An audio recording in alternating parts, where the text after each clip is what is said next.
तो बड़ी खबर है आजमगढ़ से, जहां जीयनपुर कोतवाली क्षेत्र के नवसहरा गांव निवासी लोको पायलट दुर्गेश कुमार की मौत के मामले ने जिले में सनसनी फैला दी है। मंगलवार को उत्तर प्रदेश ST/ST आयोग के उपाध्यक्ष बेचन राम ने गांव में पहुंचकर मृतक के परिजनों से मुलाकात की और शोक संवेदना व्यक्त की। उन्होंने परिवार को न्याय दिलाने का भरोसा दिलाते हुए कहा कि दोषियों को किसी भी हाल में बख्शा नहीं जाएगा। समाज कल्याण विभाग की ओर से तत्काल 4,25,000 की आर्थिक सहायता परिजनों को प्रदान की गई। साथ ही जाति प्रमाण पत्र उपलब्ध होने के बाद अतिरिक्त 4,25,000 की राशि देने की घोषणा की गई। इस प्रकार परिवार को कुल 8,50,000 की सहायता दी गई। आपको बता दें तो आयोग उपाध्यक्ष बेचन राम के साथ SC/ST आयोग के सदस्य तेजाराम सहित 3 सदस्यीय टीम भी मौजूद रहे। उन्होंने मृतक के पिता इंदल राम और अन्य परिजनों से विस्तृत जानकारी ली। इस दौरान CO सगड़ी अनिल कुमार वर्मा, नायब तहसीलदार संजय राय, कोतवाली प्रभारी जितेंद्र बहादुर सिंह सहित प्रशासनिक और पुलिस अधिकारी भी मौजूद रहे। आयोग ने परिजनों से मुलाकात के बाद पुलिस और जिला प्रशासन के अधिकारियों के साथ बैठक की।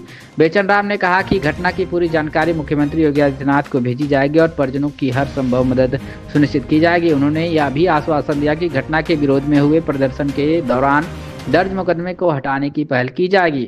गौरतलब है कि यह घटना 7 सितंबर की शाम 5:45 बजे की है, जब लोको पायलट दुर्गेश ने अपने भाई को फोन कर बताया कि उनके साथ मारपीट की गई है। अस्पताल ले जाते समय रास्ते में उनकी मौत हो गई। परिजनों की तहरीर पर जीयनपुर थाने में 6 आरोपियों के खिलाफ मुकदमा दर्ज किया गया था। पुलिस ने तत्परता दिखाते हुए सभी आरोपियों को गिरफ्तार कर जेल भेज दिया है। क्या कुछ कहना है मीडिया से बातचीत में SC/ST आयोग के उपाध्यक्ष बेचन राम का, आप सुनिए।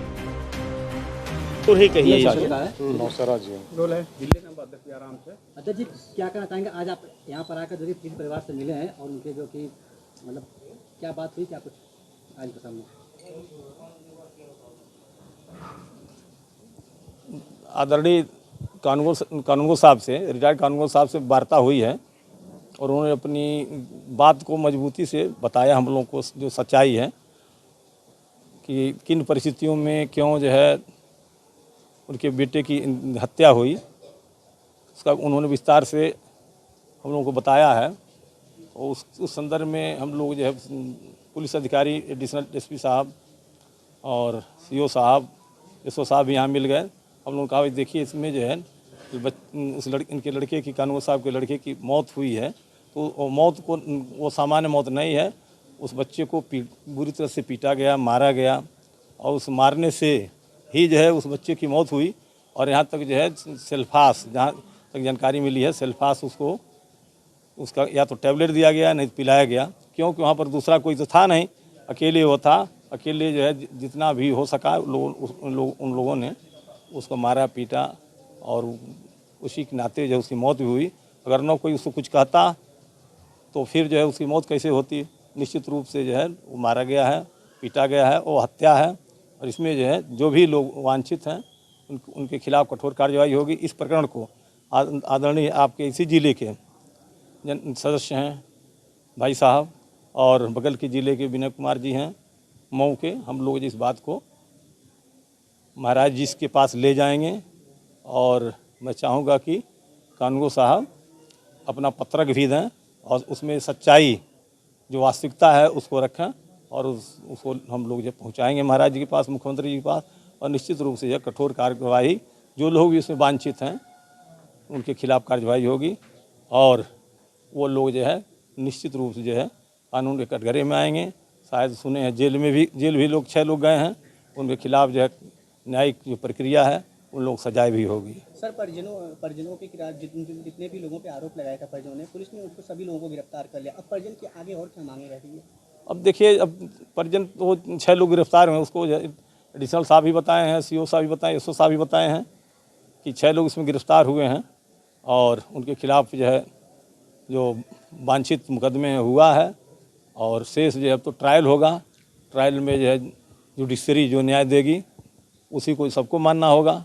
सर, जी 100 रख कर लोग रूट पे प्रदर्शन कर रहे थे, एडिशनल साहब कहे कि किसी पे मुकदमा नहीं होगा लेकिन सब पे मुकदमा करा दिया गया है, क्या कहना चाहिए? और उस संदर्भ में हम लोग की वार्ता हुई है, हम तीनों लोगों ने वार्ता किया है जनवाद एडिशनल SP साहब से कि चूँकि ये प्रकरण हत्या का था और वो बच्चा जो है नौकरी कर रहा था, लोको पायलट था, उससे जो सबको जो पीड़ा थी और पीड़ा है और इस नाते जो है लोगों ने जो है कहीं भी उस तरह की घटना होती है, केवल जो है आपके जो है इस आजमगढ़ ज़िले की बात नहीं है, कहीं भी पूरे प्रदेश या देश में जब कोई इस तरह की घटना होती है तो निश्चित रूप से जो है न्याय की मांग के लिए जो है प्रदर्शन होता है, धरना होता है। तो उसी क्रम में यहाँ हुआ, हम लोगों ने मांग किया है और कहा भी है कि उसमें जो है किसी के भी खिलाफ मुकदमा नहीं होनी चाहिए। ये जो है स्वाभाविक रूप से होता है, इस नाते जो है तो उन्होंने आश्वासन दिया है, आश्वासन दिया कैसे संतुष्ट होगी? अधिकारी मौके पे कहते हैं लेकिन उसके बाद नहीं, आश्वासन उन्होंने दिया है कि जनबाग इसमें जो है मुकदमा नहीं होगा। और एक बात यह भी है कि अभी जो एक उनको सांत्वना पत्र दिया गया, हाँ वो सत्तावना पत्र किस तरह का था? वो 4.25 मैं बताऊँ 4.25 लाख रुपया जो अनुसूचित जाति के व्यक्ति की हत्या के उपरांत जो शासन द्वारा पैसे उपलब्ध कराए जाते हैं, वैसे तो 8.5 लाख दिया जाना चाहिए, लेकिन प्रथम किस्त 4.25 लाख की अभी ये उपलब्ध कराई जा रही है। पूरी प्रक्रिया उनको दे दी गई है, जैसे ही ये जाति प्रमाण पत्र इनका जमा होगा इनके खाते में ट्रांसफ़र हो जाएगा। समाज कल्याण अधिकारी यहाँ पर हैं, इनको आदेशित कर दिया गया है कि अविलंब इनके खाते में धनराशि भेज दी जाए। और हम लोग मुख्यमंत्री महोदय से मिलकर यहाँ जो परिवार के लोगों ने जो अपनी बात हम लोगों को बताई है उससे अवगत कराएंगे और दोषी को कठोर से कठोर कार्रवाई उनके खिलाफ कराएंगे, ऐसा हम लोग आश्वासन दिया है। अच्छा जज जी, इस पूरे मामले में भाजपा के एक भी नेता यहाँ पर नहीं आए, हम तो लोग भाजपा के हैं ना, भले ही आयोग में है। इस परीक्षा का कोई नहीं आया। अब यहाँ के लोगों के बारे में हमको जानकारी नहीं है, लेकिन हम भी भारतीय जनता पार्टी के हैं और आप तो जब बहुत सीनियर यहाँ के नेता हैं और छात्र संघ के अध्यक्ष भी रहे हैं और पुराने भारतीय जनता पार्टी के हैं और चौथी बार जो है आप आयोग में हैं, तो हम लोग तो भाजपा हैं ही, जन हम लोग के बारे में कहीं फपट नहीं है। अरे यहाँ आप भी हैं भारतीय जनता पार्टी के मोहनलाल जी, आपके पड़ोसी हैं, सूरज कुमार जी हैं, जिले के महामंत्री हैं, ये भी तो भाजपा के हैं। जी।